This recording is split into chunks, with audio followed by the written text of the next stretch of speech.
Good evening. I am Pastor Sam Winston, and you are live with the Mount Calvary Missionary Baptist Church of Dayton, Ohio. And we are here in the Mancave Podcast. That's right, it's the third Monday of the month. And so some of our men have gathered here to share with each other and to share with you. Like and comment. Let your friends know that we are live and in action on this podcast, and you all can be a part. Tonight, our subject is who, me, and you. We're talking about relationships between men, relationships among men, relationships that are nurturing and beneficial, and because listen, here's the truth. As men, we tend not to open up. We tend not to be too vulnerable. It is less than manly. But we've got some experts here tonight who are going to share with us about just how we do that. Let me introduce the panel, and we'll go ahead and get started.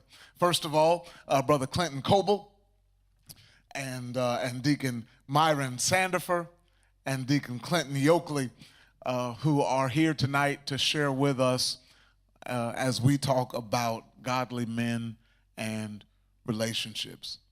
So let me ask this panel, and whoever wants to answer first can.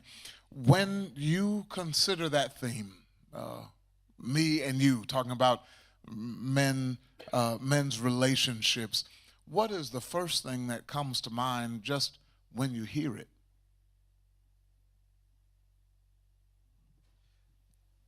When the topic was sent out to us, and hearing it just now, I think the number one thing that pops into my mind is just fellowship, honesty, and a spirit of inclusion.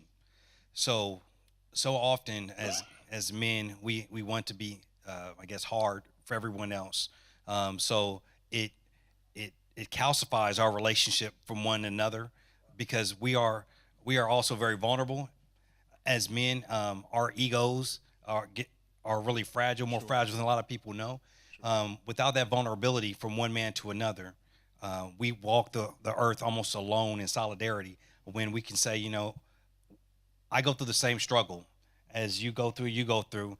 This is what I have done in order to get through this struggle. Being able to share that. If you don't share that with another, a brother, then he'll be doomed to keep on walking, thinking it's somebody else's problem. So that's the first thing I think about, is the inclusion and the vulnerability of it all. Gotcha. Yes, sir. For me, when I hear the title "You and Me," I know me. But the first thing I think about is, how did I get to know you? Wow. I can open me up to me, but I've got to find a way to open you up to me. If I can get you to open up to me, Yes. then I can talk about the who. Yes, sir. With me, it's friendships. So I remember I have flashbacks, and I remember growing up and the boys in my neighborhood. You get out and you start doing things together, and you don't know who they are, but you have something in common that attracts you, whether it was football, baseball, basketball, or just running around together on the playground. And you build that friendship up, and out of that, then you get to see things about them, that relates to me, and they get to see things about me that relate to them. And I know that friendship doesn't go to everybody, but you started picking up, little things there. Well, we can relate on this level. You and I can have fun. You and I can do this. You and I can talk about that. And it starts there, and then it builds its way up. Yes. Yes, sir. So how do we begin to foster those relationships? How do we know that if you want friends, you must show yourself friendly. That right? We know that's the truth. But how do we go about starting to foster those relationships, showing ourselves friendly, that makes it okay, Deacon Yoakley, for for you to start to get to know me? How do I make it such that somebody wants to put their guard down? I think by putting your guard down. You know, I've always said there's always somebody watching you. And that means that you're watching somebody else. And it's, opening up yourself to say, simplistically, hi, you know, um, can we do this? Can I do that with you guys? And then that way, if they're open to you, then you can start to build some type of relationship. But you're going to have to be vulnerable to them in some kind of way, maybe at the beginning. I think that's a very key, vulnerability. And for me to be vulnerable means I have to smile. I'm so busy thinking about me that I forget that as I move around that you are there too. So if I don't change my thinking as I move around, it's not always about me. Yes, sir. It's not always about me, even though I know me. And as I move around, I'm thinking, what am I going to do next? Or what did I just finish doing? Or what am I going to? But in the process, you are somewhere in there. And until I open me up, I have no way of getting to you. There's a likability factor. There's a likability factor that I believe also needs to be encompassed with that. You need to build a relationship, and sometimes you get someone to come talk to you by one being a good example, by being likable, and all, I mean there's a line there, but you want to present yourself as the example. I talk to my children about this often, is that you're the architect of your life. So first, you think about how you want to be. You write your own obituary, and then you want to live that. So once you start doing that, I want to be likable. I want to be an example. I want to be the kind of man that I would aspire for my children to one day be. I want to be the kind of man that my wife is proud of, that my parents are proud of. I want to be that man. So as you're walking that walk, and we all fall short, but as we're walking that walk, others will take notice. Deacon Worthy and I were just talking about that. Others will take notice. So once they take notice, and you have the likability factor, I believe that opens you up for someone to come and have a conversation with you. I was working on a property that I have in. The gentleman, he's a painter, and he, for some reason, I don't know why, Pastor, I don't know why, he started calling me Reverend. I don't know why. I don't know why. So he started calling me Reverend, and so I just kind of like let it go and everything. And then the more I talked to him, he asked me about some things that's going on in his life, and I gave him some advice. And I'm the kind of man, I crack jokes and all the time, so it's likability. But he said, "Man, I thought you were a reverend." I said, "No, I don't have that ordained to me."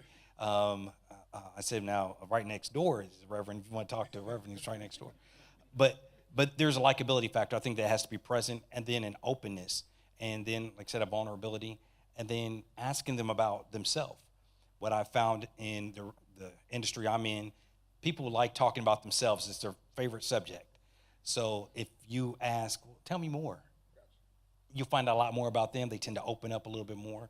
And then that likability factor is there, and then you can start building that bond in the relationship. Yes, sir. So tell me this, as men who are involved in church, as men who love God, and because the context of this, right, is we are God men, right? We are.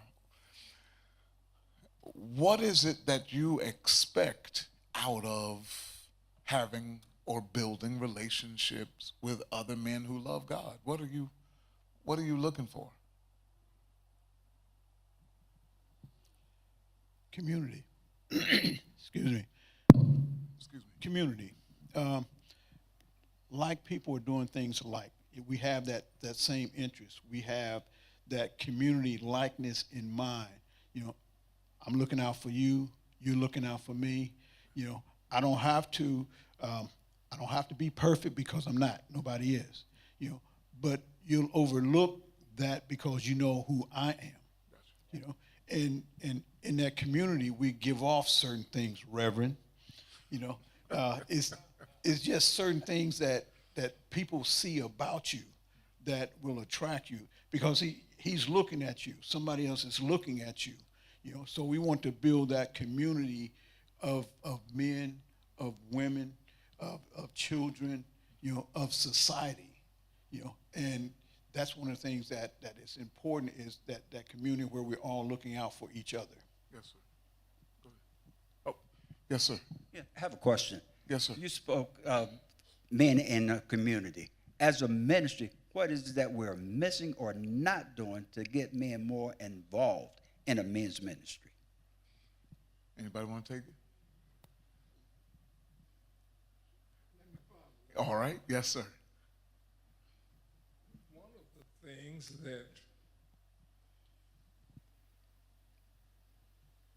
that I look for is men who love God. Yes, sir. Now, how that's displayed is different for each of us. Because each of us have, first of all, each of us have a different definition of God, number one. But number two, we have a different definition of how that love is understood in us. The love of God displayed on a man for me is how well that man takes care of himself. If he doesn't, here's a stickler for me. Shine shoes. A man that's got dirty shoes, to me, says he doesn't think very much of himself. Because one of the things that men are sensitive about is our shoes. So your shoes really talk about you to me. Gotcha. Okay. I think to Deacon Wortham's question, I think a lot of it has to do with starting when they're young, reaching out to the youth and getting them involved. I believe Mount Calvary does a really, really great job at getting the youth involved during Youth Sundays when they have the young men and young women serve as ushers and help with communion and things of that nature, and letting them grow into a position, but then also possibly having them shadow other ministries and kind of do a rotation. I think that would be one way so they can see the ministries that may speak to them or resonate to them. They may not want to do Kingdom Force. They may want to be a part of the kitchen ministry. But sometimes we kind of pigeonhole them based on what their parents have done or what we anticipate that they like or they want to do. But just having them rotate and starting them off when they're younger, doing some type of shadowing, I believe that may be a way to reach the young individuals and then raise them into that, because we have such a wealth of community and the young adults. I don't know how many came up here the Sunday when you called for those who are graduating and those in school, but it was a whole herd of teens and preteens and everything. But getting them all involved in that way, I believe, would help us in the future getting active young adults in our ministries.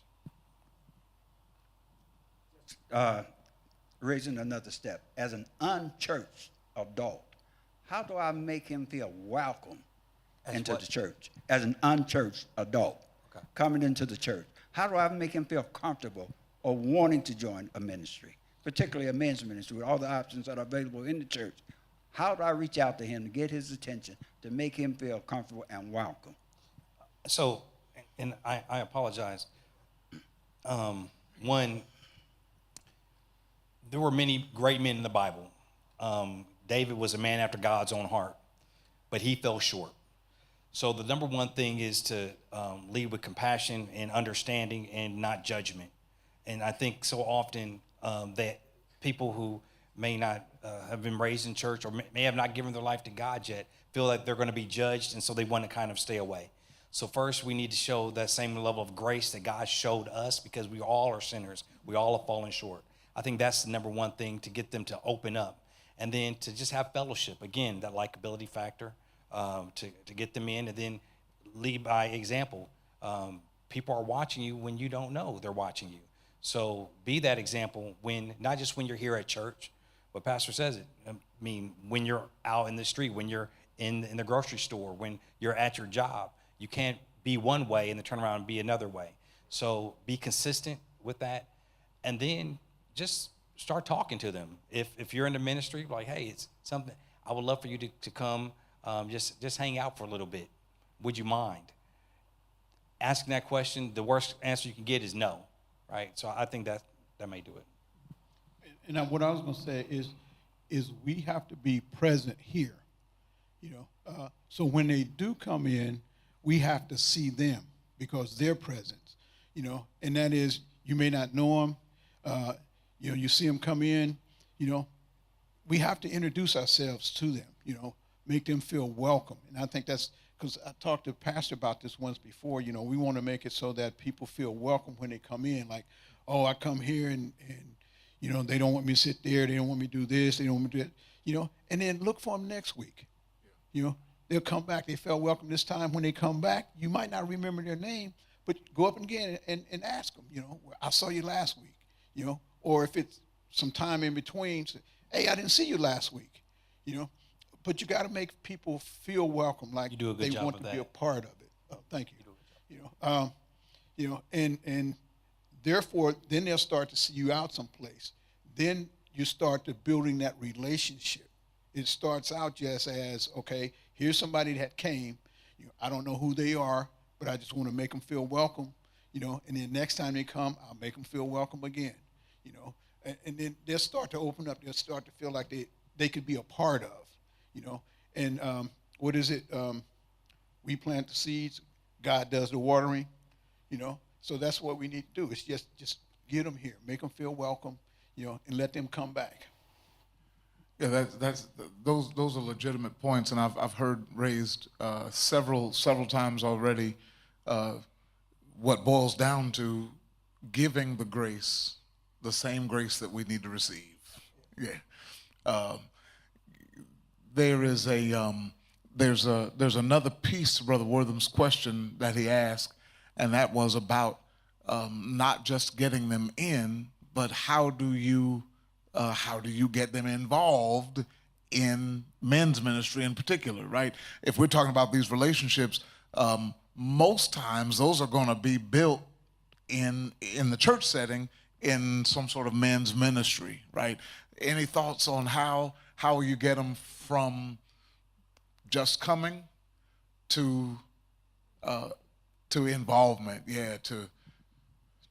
If I knew I would have a stronger kingdom for us, I don't have that answer. I'm sorry. I would say give them something to do. Start out small.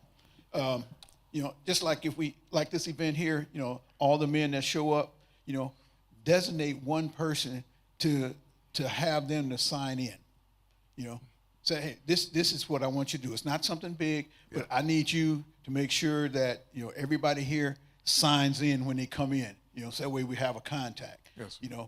I need you to do this little something, make them feel like they're a part of, and then it can grow from there. Yes, sir. Brother Sam, you had a question or comment? I got a question, and I got a question. I don't know if it's a question or not, but I live at the Billboard downtown, and Yes. It's like guys just come down to the Billboard, just sit in front of the Billboard and just just be sitting out there drinking and shooting dice and playing cards. Yeah. So, me personally, I try to give them the word of God, and they just saying that they don't want to hear it because it's a lot of hypocrites in the church. So I said, well, if you're not going for the people that's hypocrites in the church, you're going for yourself and try to save yourself. And then they were still saying that they can, have church at home, that they don't have to be in the congregation, just to be with around the Christian people, that they can just stay at home and do it. So I said, well, you need to be around the people that that can show you love, and instead of people that the people on the TV can tell you something different than the people that's here can tell you something different from what they saying. Sure. So they were just saying that, well, we still have church at home. So I said, well, do what you got to do. But I'm just here to try to tell you what God told me to tell you to do. Yes,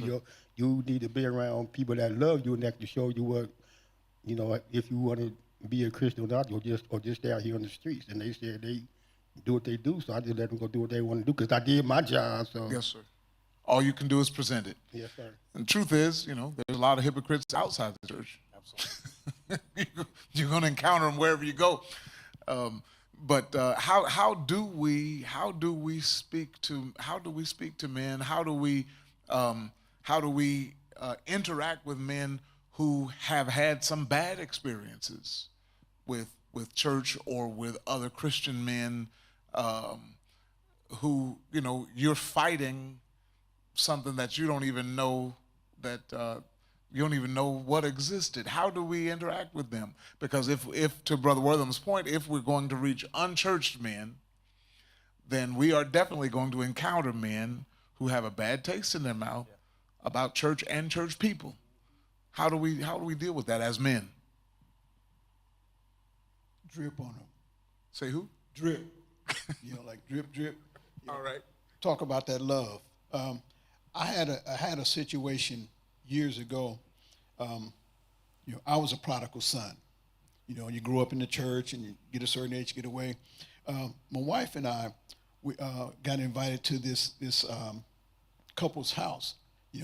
She told me, she said, well, they invited us. He likes football, and and we go and talk, and so okay then. So I went there, and he was watching a football game.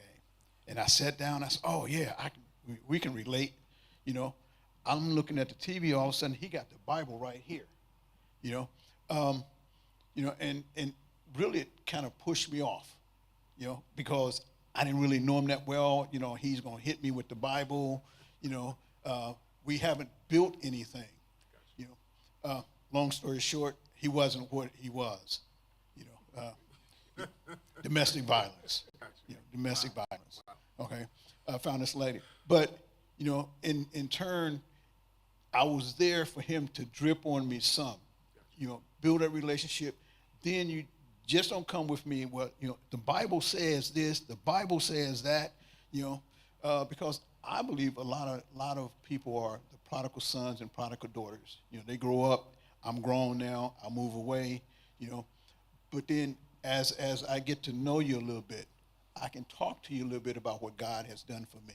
Yes, sir. He may not do the same thing for you, but he's done that for me. And the way you can see that is when I've heard so many people say, man, pastors just stepped on my toes today. Somebody told him my business, But there's like 4 different people, and they have 4 different things that they're dealing with, And I said, yeah, you're right. He did. That was God talking to you for your situation. Sure. And then just let it go. Yes. Don't tell him, man, explain the sermon to him, anything like that. Yeah. But you just, hit him with a little something, drip something on him, yes, and then just let it sink in. Gotcha. Yes, sir. Any other thoughts? I think you first need to know the word. It's important to know the word, sure, so that when the opportunity presents itself to have a conversation, that you can tie it back to something in the book. Yes, oftentimes we give opinions and thoughts and how we feel things should be when it needs to be rooted in the word and tied back to that. And then when you can point to the actual scripture into it. And so it's not that just I'm Bible thumping you, but as in a casual conversation, you can start just talking about it. and then at the end of it say, just so you know, this is if you're going through this, what we just got finished reading was in Proverbs. Just take a look at this, or we want to think about having all these material things. Take a look at Ecclesiastes, just different things in the Bible. So first, know the Word, and then you pray for an opportunity that God presents Himself in a conversation where you can interject the Word, and I think you can reach most individuals that way. I think if you listen to a person long enough, they'll give you an opportunity to include the Word in some way, shape, or form. And then it doesn't have to be so serious all the time. It doesn't have to. You don't have to like spray holy water on their forehead, or hold their hand and start beads of sweat. You don't have to do all that. Sometimes it's just really quick and powerful, and then, like I said, lead by example. Yeah, there's something to be said for relational evangelism, right? Relationship is really what tonight is all about. Is what we're talking about tonight. Relationship with godly men. Now tell me this. So I know you don't believe it, but I'm about as introvert as they come. Right? I am most comfortable in the pulpit, talking to hundreds of people. One-on-one, not so much, right? If we're at a gathering, my wife is talking to everybody. I'm in a corner with a sign on my forehead that says, "Please don't talk to me."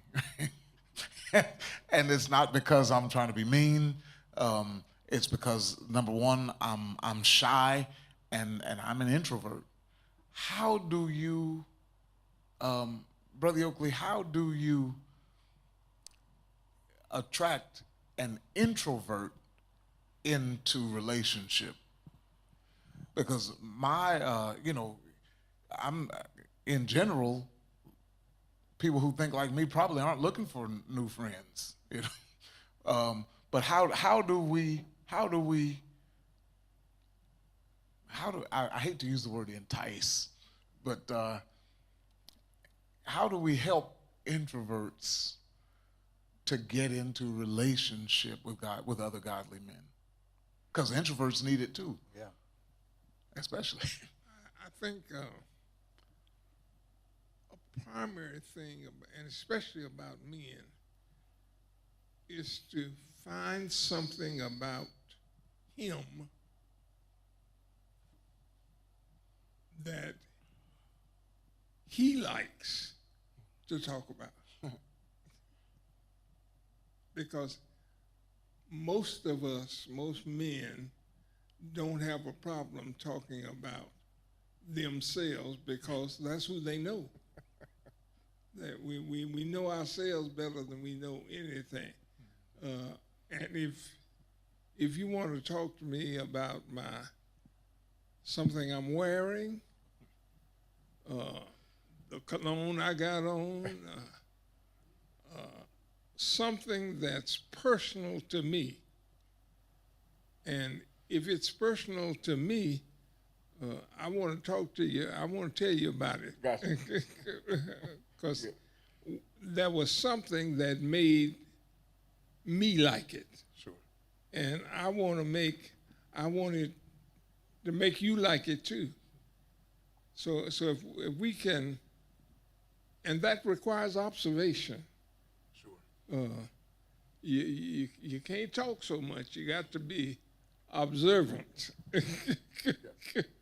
And if you're observant enough, and I'm going to use a worldly word, and you're savvy enough to talk about it in a way that it is complimentary to him, usually you can draw him in. Win him over? Yes. Yes, sir.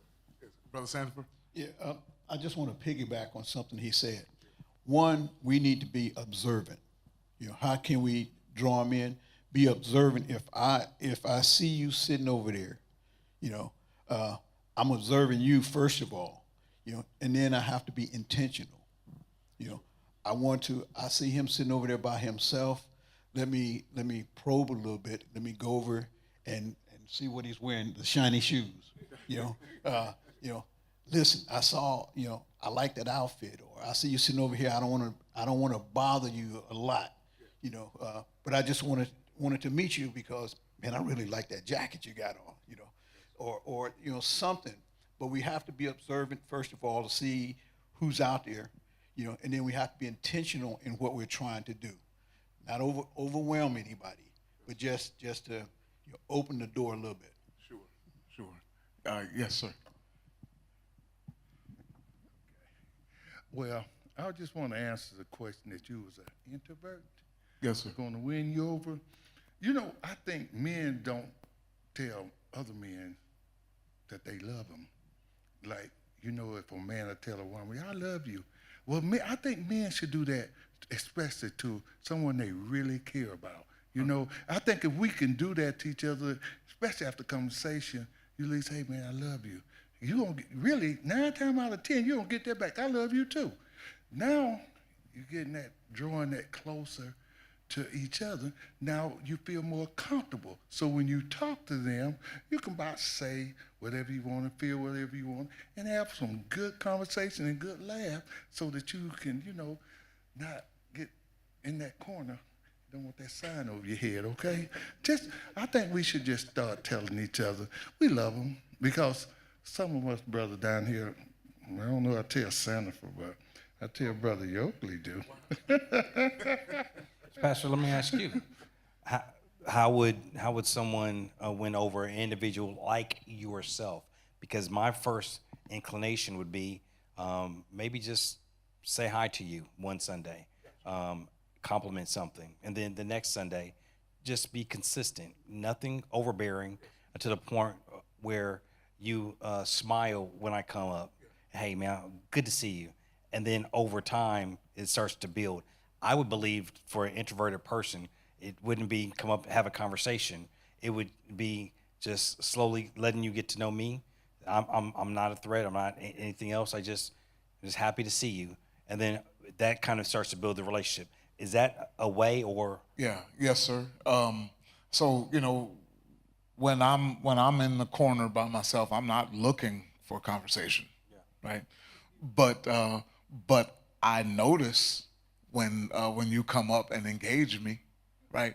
And then, like you said, Brother Sanford, if you come up a second time and engage me the next time, and you keep engaging me, because I'm probably not gonna reach out, and it's not a you issue, it's a me issue, right? And I recognize that's a me issue. That's a me being uncomfortable with initiating those conversations, because that's just the kind of person I am. I'm not comfortable with that. But you make me comfortable when you keep coming, when you come, right? And then when I figure out that you're okay and that I can be vulnerable, yep, that it's safe, then we may even work up to loving each other, But that's a whole lot of vulnerability you're talking about there. You got to play kickball with a person for a long period of time. Right. One of the things that grates my insides is when I feel like sometimes we cheat, because I don't care what you say, love you and I love you are just not the same. Don't say to me, love you. No. If you're gonna commit. I love you. Yeah. But that's a whole lot of vulnerability. But that's what's necessary for relationship. There is no relationship without vulnerability. There's a place to start with that. That I love you. If you have a son, do you tell your son, I love you?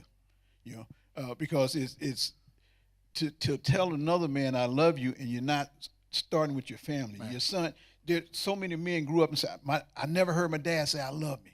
He loves me. So that's a place for us to start. Is somebody that's in the household. Yes. So as he grows and he has a son, or a daughter, he can say I love you, and it starts to ring in. So then they feel comfortable saying to another man.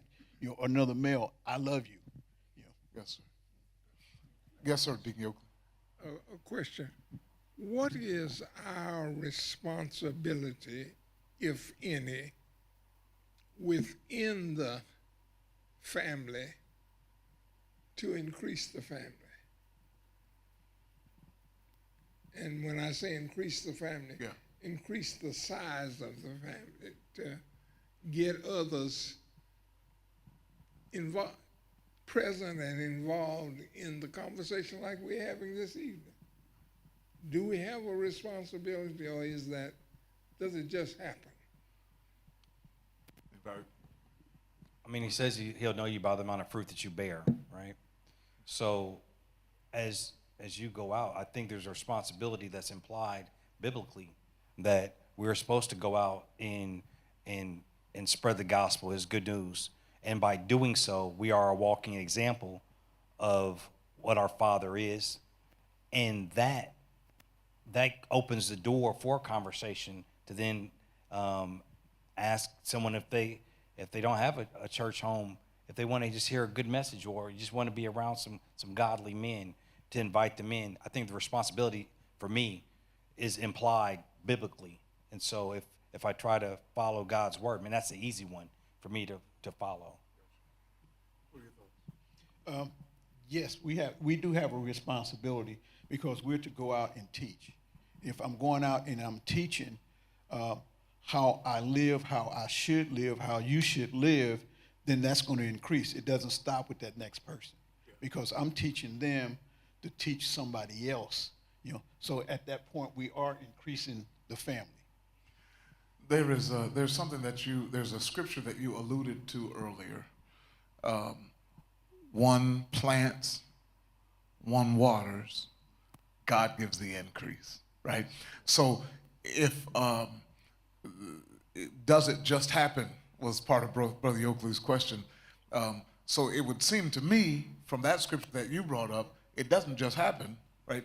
God is the one who gives the increase, but we've got some work to do, planting and watering, right? For God to give the increase. Yeah, yes, sir. Yes, sir. Brother Williams? I heard you say you're like an introvert. Yes, sir. Like you said, it's hard for me to believe that. It is. Like you said, but I see with a lot of people, it's like that, sometimes I can be like that too, and I try to open myself up to others, and I try to start initiating a little bit if I can. So like I see Brother Yoki, I might say, well, I remember him from work, and we'll start talking about our job, or those are times we was working years ago, and if you remember us working, together, yeah. But I see yourself. I say, that's Pastor Sam over there. I saw him at the Lowe's one time. So we gave each other a hug and said, well, maybe We used to take music lessons together. That's what I'm gonna start talking about. Yes, sir. It's something like that, and I see my brother here. I said we got new cars, and so well, speak on that a little bit. Like, little things that we have in common that you see, and it sort of opens up stuff like that, and it branches out, and then you get to talk about something else, and sometimes once you get talking with your friends and stuff, they'll open up to you a little bit, and start opening up conversation where you can sort of bring the word in there, like you said, well, how you do this and how you do, well, I'm doing pretty good, working everything, but through the grace of God, these things came about, And they say, oh, yeah, you know the word a little bit. They say that, well, you go to church. That's what they say. That's what they say. I'm talking about how I experience things. Well, you go, Mancave. Oh, I know Mancave. It's Pastor Sam, all that. And it started branching out like that. Good things, Just I try to initiate myself, to open up a little bit. Gotcha. Yes, sir. Okay. Brother Worthy? Just raised a question. Just a few minutes ago, you talking about saying the word love. I just recognized a few years back, and my wife brought it to my attention. She said she was having a conversation with my son, and he was telling her, I know my dad loves me, ain't no doubt about it, but he very seldom tells me I love you. And when she told me that, I thought about it, and I said, wow, I didn't know he thought that way. Because, he said, I know he loves me by the way he treats me. He said, no doubt my dad loves me. He said, but my dad very seldom tells me I love you. He's heard me say it to his kids, my grandkids, but my dad very seldom tells me he loves me. And as she told me that, I said, wow, I never thought about it. So now when we have a conversation, before I hang up, I love you, son. And he just laughs. Because he knows what generated it. Yeah, I love him. He knows I love him by the way I treat him. But I never, seldom, did I vocalize it. Yes, sir. That's not what they did. Men didn't do that in Georgia. Yeah, I guess you're right. I just want to speak on, we was talking about the love and how we get from me to you. When I first met Brother Birdsong, I think it was a spiritual thing with God because, I sit over in that corner every Sunday. Yes, sir. And the first time I ever met him, he came over, him and his wife, and sit down. And my wife always tell me, you don't meet no strangers. And I guess he don't either.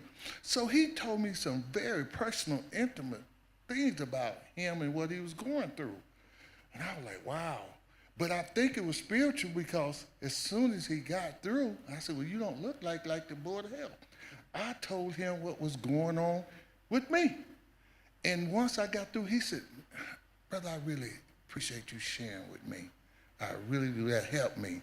And he was telling me about he gonna get up there and play music because his fingers wasn't right. I said, God gonna put you up there. And he did. And me and him became so close. Now, you're my love. Now, that's a brother I really love. I used to call him every day. But that's the way we met. Wow. I mean, just like that. So I think sometimes God do bring you together. And with you having good vibes, he gave me good vibes, I gave him good vibes. And that's the way it starts sometimes. Yes. Yes, sir. Yes, sir. Go ahead, Brother Yoke. I just heard a word that wasn't said, but I heard it. Being intentional. Yes. And I guess maybe I'm learning this tonight. If we're going to develop relationship with anything or anybody, we're going to have to be intentional. Yes, sir. Even if it means being vulnerable. Yes. I'm through. Yes, sir. Yeah. Brother Sandifer and then Brother Wortham. One of the things to answer part of that question again, what's in it for me? Just like if you're listening, and especially to the people that are online, we're open here for the men to come in, the men to have a conversation, the men to hear things and to converse with each other.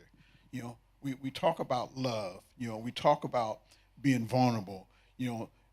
We have a forum here, first of all, to where we can open up to each other and say, well, this is what is going on with me, and then you can understand what's going on with you. I might say something that is particular to me, but it's particular to you in a different situation, But that's one of the things that's what's in it for me with the men's ministry is the place to start to build those relationships. There are men, for all the men that are here, I can talk to somebody, I can start to build my relationship with somebody, and then it spreads. It gets to be like a cold, and then you got the group of men that are coming together on a common cause, So yeah, that's what's in it for me. You have to take that first step, come in and get involved a little bit, and then it can grow from there. Yes, sir. Brother Wortham. Just going to piggyback on the last comment you made. Yes, sir. Yeah, having Southern parents, I didn't hear that a lot. Right. I heard a lot from my mom. Right. Very seldom did I hear it from my dad. Yeah. So that's what that was what I picked up because that's what I saw. But I've come to learn just recently that verbalizing it is confirmation of how you feel. Yep. And folk need to hear that. Agreed. Absolutely. I'm learning. I got parents from the South, too. All right. Good. So we've talked about it. We've talked about a lot tonight. We have shared tonight. Here's my question. Tell me how to put some feet to what we've talked about tonight. So if we know that if you want friends, you got to be friendly. We know that iron sharpens iron, so we need each other. Tell me how to start. How do I be intentional going from this night, or do we just leave this good talk and do nothing? Well, I'm gonna start with Sunday. Yes, with sir. the men when here. When you come Sunday, go talk to some men that you don't know. We have in this church, we have a lot of men that are coming here. Yeah. We have a lot of single men. We have a lot of young men, middle-aged men. We have a lot of family men that are coming here. Just go up to them, introduce yourself, ask them their name, tell them, hey, I might not remember next Sunday when you come, but come looking for me.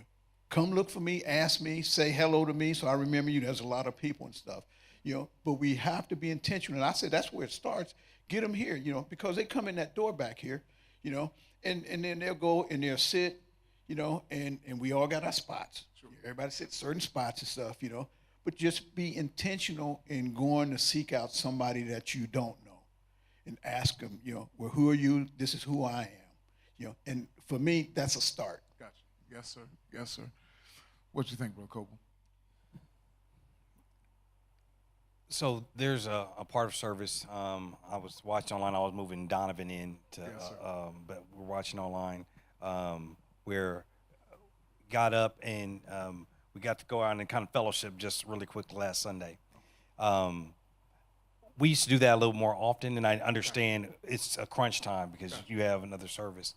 But in that period of time, as men of the church, now here's the thing: for individuals like yourself, you may not come back if 20 people come up and greet you. I get that. You are absolutely right. Yeah. But if during that period of time, we're cognizant of that.